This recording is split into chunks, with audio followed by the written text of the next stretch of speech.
ವಿವಿಧ ಬೇಡಿಕೆಗಳನ್ನು ಈಡೇರಿಸುವಂತೆ ಬೀದರ್ನಲ್ಲಿ ಇಂದು ಆಶಾ ಕಾರ್ಯಕರ್ತರು ಪ್ರತಿಭಟನೆಯನ್ನು ನಡೆಸಿ ಆಕ್ರೋಶವನ್ನು ಹೊರಹಾಕಿದ್ದಾರೆ. ಜಿಲ್ಲಾ ಉಸ್ತುವಾರಿ ಸಚಿವರ ಕಚೇರಿಯಿಂದ ಹಿಡಿದು ಜಿಲ್ಲಾಧಿಕಾರಿ ಕಚೇರಿಯವರೆಗೆ ಪ್ರತಿಭಟನಾ ಮೆರವಣಿಗೆ ಮೂಲಕ ತೆರಳಿ ಸಿಎಂ ಸಿದ್ದರಾಮಯ್ಯ, ಸಚಿವ ಈಶ್ವರ್ ಖಂಡ್ರೆ, ರಹೀಂ ಖಾನ್ ವಿರುದ್ಧ ಆಕ್ರೋಶವನ್ನು ಹೊರಹಾಕಿದ್ದಾರೆ. ಫ್ರೀಡಂ ಪಾರ್ಕ್ನಲ್ಲಿ ಹೋರಾಟಕ್ಕೆ ಕುಳಿತಾಗ ಭರವಸೆ ನೀಡಿ ಈಗ ಹುಸಿಗೊಳಿಸಿದ್ದಾರೆ. ಇದು ಕೊಟ್ಟ ಮಾತು ಉಳಿಸಿಕೊಳ್ಳದ ಸರ್ಕಾರ ಅಂತ ಧಿಕ್ಕಾರವನ್ನು ಕೂಗಿದ್ದಾರೆ. ಅಂಗನವಾಡಿ ಬಿಸಿಯೂಟ ಕಾರ್ಯಕರ್ತರಿಗೆ ನೀಡಿದಂತೆ 1,000 ರೂಪಾಯಿ ಗೌರವಧನ ಹೆಚ್ಚಿಸಿ ಮಾಸಿಕ 10,000 ರೂಪಾಯಿ ಗೌರವಧನ ಕಡ್ಡಾಯಗೊಳಿಸಬೇಕು ಅಂತ ಆಗ್ರಹಿಸಿದರು. ಕೊರೋನಾ ಸಂದರ್ಭದಲ್ಲಿ ಜೀವದ ಹಂಗು ತೊರೆದು ಕೆಲಸ ಮಾಡಿದ್ದೇವೆ, ಆದರೂ ಹಾಸ್ಪಿಟಲ್ಗಳಲ್ಲಿ ನಮಗೆ ಒಂದು ಕೋಣೆ ಇಲ್ಲ. ಸಿದ್ದರಾಮಯ್ಯ ಅವರಿಗೆ ನಮ್ಮ ಕಷ್ಟ ಅರ್ಥ ಆಗಲ್ವಾ? ಆಶಾ ಕಾರ್ಯಕರ್ತರು ಅಂದರೆ ಸರ್ಕಾರದ ಕೈಗೊಂಬೆನಾ ಅಂತ ಪ್ರಶ್ನೆಯನ್ನು ಮಾಡಿದ್ದಾರೆ. ನಮ್ಮ ಬೇಡಿಕೆ ಈಡೇರಿಸದ ಸರ್ಕಾರಕ್ಕೆ ನಾಚಿಕೆ ಆಗಬೇಕು. ಬೇಡಿಕೆ ಈಡೇರಿಸದೇ ಇದ್ರೆ ಮತ್ತೆ ಫ್ರೀಡಂ ಪಾರ್ಕ್ನಲ್ಲಿ ಪ್ರತಿಭಟನೆ ನಡೆಸ್ತೇವೆ ಅಂತ ಎಚ್ಚರಿಕೆಯನ್ನು ನೀಡಿದ್ದಾರೆ.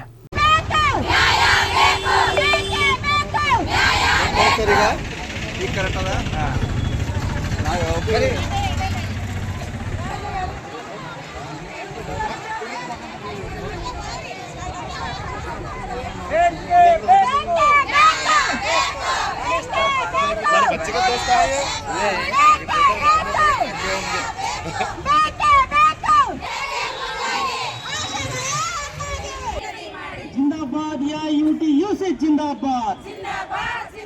ಮಾತು ತಪ್ಪಿದ ಸರ್ಕಾರಕ್ಕೆ ಧಿಕ್ಕಾರ ಧಿಕ್ಕಾರ. ಮಾತು ತಪ್ಪಿದ ಸರ್ಕಾರಕ್ಕೆ ಧಿಕ್ಕಾರ ಧಿಕ್ಕಾರ. ಆಶಾ ಕಾರ್ಯಕರ್ತರಿಗೆ ಈ ಕೂಡಲೇ 10,000 ರೂಪಾಯಿ ವೇತನ ನಿಗದಿ ಮಾಡಿ 10,000 ರೂಪಾಯಿ ವೇತನ ಈ ಕೂಡಲೇ ನಿಗದಿ ಮಾಡಿ. ಇದು ಎಲ್ಲ ಗೊತ್ತಾಗ್ಬೇಕು ಸರ್. ಸಿದ್ದರಾಮಯ್ಯ ಅವರಿಗೆ ಕಷ್ಟ ಅನ್ನೋದು ಏನದ ಅಂತ ಗೊತ್ತಾಗಬೇಕು. ನಾವು ಅದೇ ಬೇಡಿಕೆಯಿಂದ ನಾವು ಇಷ್ಟೆಲ್ಲ ಆಶಾ ಕಾರ್ಯಕರ್ತರು ಹಗಲು ರಾತ್ರಿ ಬಿಸಿಲಿಲ್ಲ, ಬೆಳಗ್ಗೆ ಇಲ್ಲ, ನೈಟ್ ಹೋಯ್ತೀವಿ ಸರ್. ನಮ್ಗೊಂದು ಕೋಣೆ ಇಲ್ಲ. ಹಾಸ್ಪಿಟಲ್ಗೆ ಹೋದ್ರೆ ಒಂದು ಕೋಣೆ ಇಲ್ಲ. ಹೊರಗೆ ನಿಂದಿರ್ರಿ ಅಂತಾರೆ. ನಮ್ಗೆ ಇಷ್ಟು ಬೆಲೆ ಇಲ್ದ ಗತಿ. ದುಡಿಸ್ಕೊಳಕ್ ನಾಚಿಕೆ ಆಗಲ್ಲ ಸರ್ ಸರ್ಕಾರಿಗೆ. ನಮ್ಮ ಆಶಾದಾರ ಕೈಲಿ ದುಡಿಸ್ಕೊಳಕ್ ನಾಚಿಕೆ ಆಗಲ್ವಾ?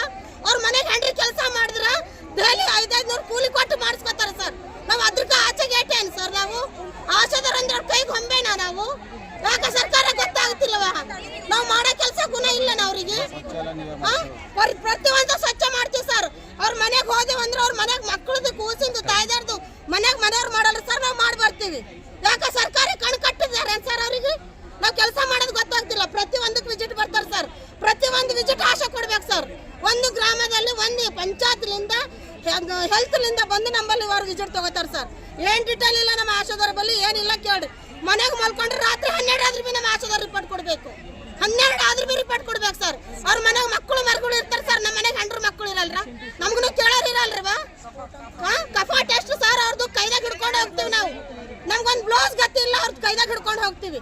3 ಮಾಡ್ಲಿಲ್ಲ ಅಂದ್ರೆ ನಿಮ್ಗೆ ತೆಗೆದು ಬಿಡ್ತೀವಿ ಅಂತ ಹೇಳ್ತಾರೆ ಸರ್. ಯಾಕ್ರಿ ಇಷ್ಟೆಲ್ಲ ನಮ್ಗೆ ಒತ್ತಾಯ ಮಾಡೋದು?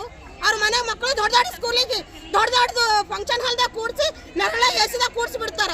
ನಮ್ ಜುಜುಬಿ 5,000 ರೂಪಾಯಿಗೆ ನಾವು ಬೇಡ್ಕೊಳತ್ತಿದ್ದೇವೆ ಸರ್. ಅವ್ರ ಹತ್ರ ಕಷ್ಟ ಮಾಡಿ ಅವ್ರಿಗೆಲ್ಲ ಮಾಡಿ ಒಂದ್ ದೊಡ್ಡ ಸ್ಥಾನದಾಗ ಕೂಡಿಸಿ ನಾವು ಬೇಡ್ಕೊಳತ್ತಿದ್ದೇವೆ.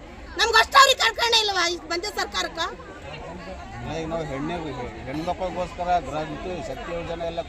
ಶಕ್ತಿ ಯೋಜನೆ ನಾವು ಕೂಡ ಅಂತಿದ್ದೇವೆ ಏನ್ ಸರ್?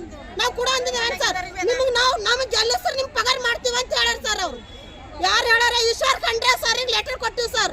ಅವ್ರ ಸಹಿತ ಮಾತು ಕೊಟ್ಟಾರ, ನಿಮ್ಗೆ 10,000 ನಾವು ಮಾಡೇ ಮಾಡ್ತೀವಮ್ಮ ಅಂದವ್ರು. ಅವ್ರು ಇವತ್ತು ಎಲ್ಲಿರಿ? ನಾವು ಘೋಷಣೆದಾಗ ಕುಂತ್ರಿ ಎಲ್ಲಿರಿ? ಈಶ್ವರ್ ಖಂಡ್ರೆ ಎಲ್ಲಿ? ರಹೀಂ ಖಾನ್ ಎಲ್ಲಿ? ನಮ್ ಕಷ್ಟ ಅವ್ರಿಗೆ ಕಾಣಿಸ್ತಿಲ್ವಾ? ಯಾರಿಗೂ ಅರ್ಥ ಆಗ್ತಿಲ್ವಾ ನಮ್ ಕಷ್ಟ? ಇವತ್ತು ಮಕ್ಕಳಿಗೆ ನಮ್ಮ ಸ್ಕೂಲಿಗೆ ಸೇರ್ಸ್ಬೇಕಂದ್ರೆ ಗೌರ್ಮೆಂಟ್ ಸ್ಕೂಲ್ನಾಗ ಜಾಗ ಇಲ್ದಂಗ ಆಗ್ಯದ ಸರ್.